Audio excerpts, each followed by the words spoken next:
Predator Hunting Grounds released in April of this year to a mostly mixed critical reception. It didn't fare much better in terms of YouTube reviews either. Loads of people took issue with its performance, long matchmaking times, and the skill level required to do well when playing as the Predator. 4 months on and a few updates later though, things are thankfully looking much better, and Predator Hunting Grounds isn't the horrible mess that some people made it out to be.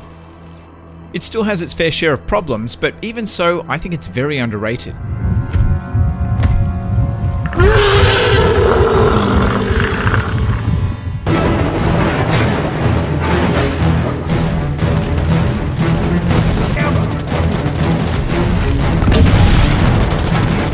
So Predator Hunting Grounds is an asymmetric multiplayer, where a team of 4 players attempt to complete a bunch of objectives, while the 5th player tries to murder them before they can.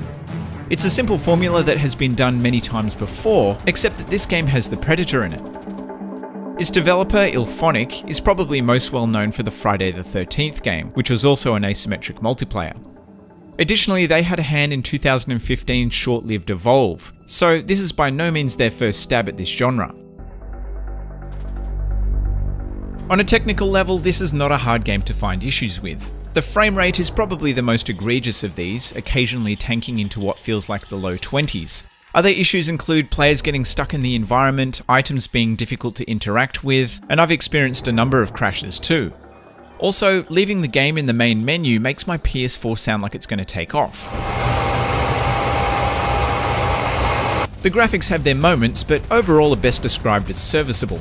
That's not to say it looks bad. The executions, for example, are a highlight, and I think the Predator models look really good, but generally speaking, the presentation isn't exactly cutting edge. All of this might sound really bad, and yeah, some of these problems can get in the way of having a good time, but it's important to remember that this is not a big budget game from a large studio. So while I don't think this gives it a free pass, it hopefully does provide some context, because there is a good game underneath it all.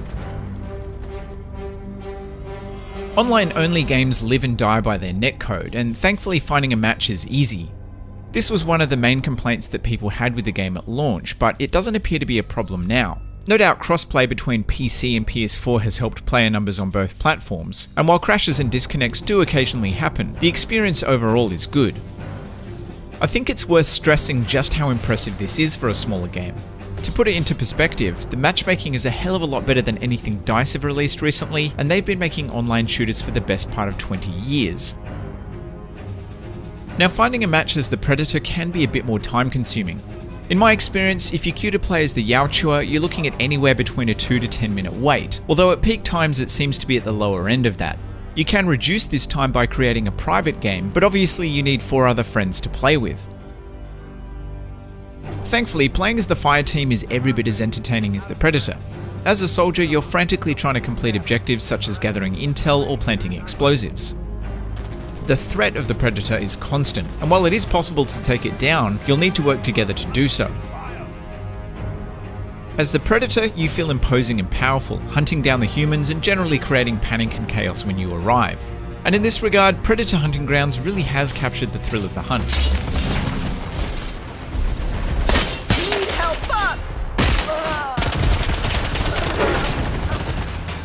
If you've played Call of Duty, Battlefield, or really any of the big shooters from the past 10 years, then playing as a soldier will feel very familiar. Each match you put into a squad of up to 4, and it's your job to work together to make it out alive.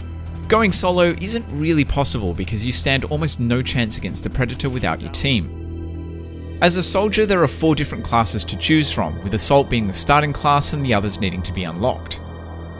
Each class offers different proficiencies. So, for example, the Scout class can run and revive fallen teammates faster, while the Support class has more health and carries more gear.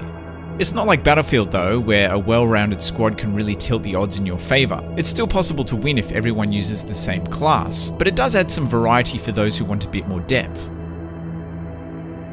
In typical first-person shooter style, you can customise your loadout with different weapons, gear and perks.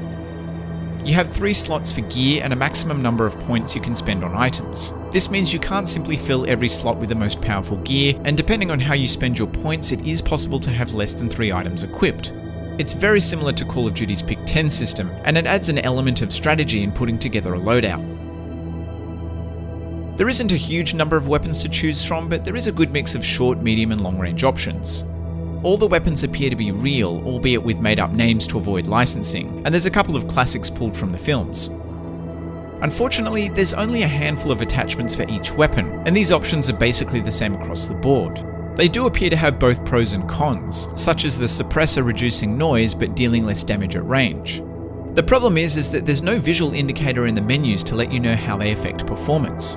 There are descriptions that tell you what they do, but if adding something is going to impact performance elsewhere, it would be handy to know this. The selection of perks fares much better though. These can enhance specific skills, grant you extra abilities, and make you harder to kill. Just like the equipment, you can only have a maximum of 3 at any time, and each perk has a value assigned to it with the most powerful options costing more. So, for example, there's a perk that lets you deal extra damage against the predator, but it costs 6 points, meaning you can't also choose the one that increases your maximum health. Overall, it's not the deepest loadout system I've ever seen, but there's enough here to allow a decent level of player expression. Get to the chopper! We need to get out of here. Hey, Shooter, we have a second train on standby just on the other side of the wreck. Get there. For a game where the objectives are pretty simple, there's a number of ways each match can play out. As the Fireteam, it's possible to complete the set tasks and make it safely to the chopper for extraction. If members of your squad get taken out, you can bring them back to life as a reinforcement, so if you die, it's not necessarily game over. It's also possible to take out the predator and capture the body, but if you don't kill it fast enough, the predator can choose to activate a self-destruct. Just like in the movies, this creates a massive explosion that kills everything in its radius. As the predator, your goal is simple: track down the Fireteam and wipe them out. You have a number of different tools at your disposal, including the trademark cloaking device, heat vision and shoulder-mounted plasma caster. The predator also has a large number of gadgets and perks to unlock, as well as different classes to choose from. I was actually surprised at how much depth there is at playing as the predator. There's more variety in terms of the weapons and gadgets compared to the humans, and this allows you to approach each match in your own way. So you can choose to stick to the trees and pick off the humans from a distance, you can go in a blaze of glory, arm blades swinging, or you can terrorize and taunt your victims. The predator can take a decent amount of damage, but it's far from indestructible. Stand out in the open for too long and a well-organized team will be able to take you down quickly. Your abilities aren't unlimited either, so you can't just sit in a tree fully cloaked spamming your shoulder cannon forever. Like many asymmetrical multiplayer games, having a good time really relies on the predator not being useless. I've heard a lot of complaints that the predator isn't powerful enough and fails to deliver the power fantasy it should be. I agree that although the controls are mostly intuitive, it is very difficult to do well with if you don't know what you're doing. I think it's important that it isn't an automatic win button though. If it was too easy to use, matches would be very lopsided, so it being a glass cannon I believe is the right decision. In the films, the predator uses a combination of stealth, strategy and superior positioning to gain the upper hand. When faced with a full-on assault, it's always forced to flee, and IllFonic have replicated that well in gameplay. With that being said, although there have been a few balance updates since launch, I think they're yet to dial in the sweet spot of power, fragility and accessibility. One way to help the situation would be with a more detailed tutorial. What's desperately needed is an overview of some basic strategies, because on top of learning all of the abilities, understanding when to use them is equally important. In the right hands though, the predator can be downright terrifying, and even well-coordinated teams will have a hard time dealing with it.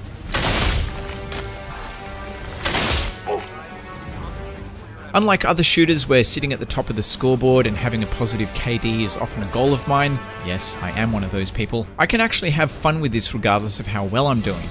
Working together as a well-lubricated squad and helping each other out is very rewarding. And as much as that sounds a bit kumbaya, it really is the best way I can describe the sense of camaraderie you get when playing as the Fireteam.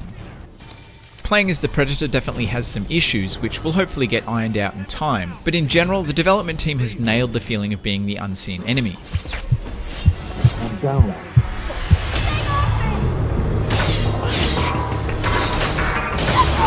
I need help!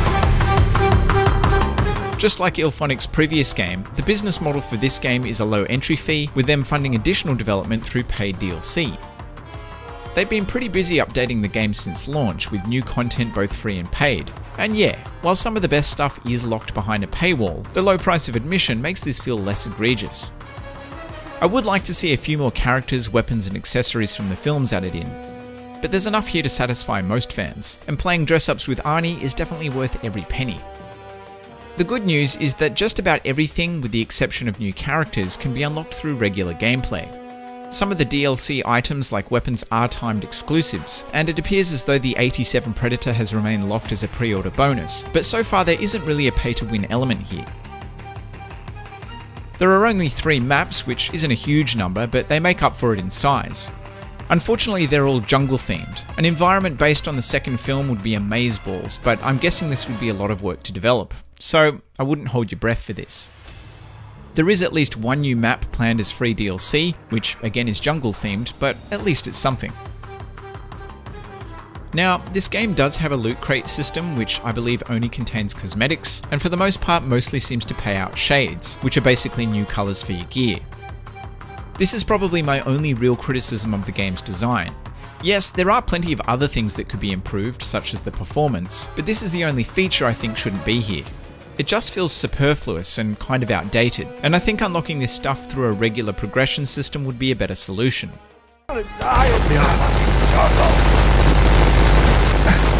Overall, IllFonic have done an excellent job at recreating the same tense action from the films, and the faithfulness to the source material can be felt in almost every area. None of this will mean much to people who've never seen the movies, but it's clear that this game is catering to a niche audience.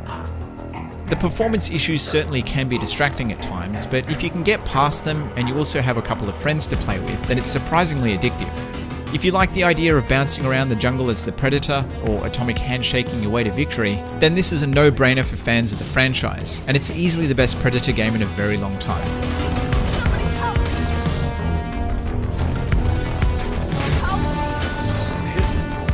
Help me up.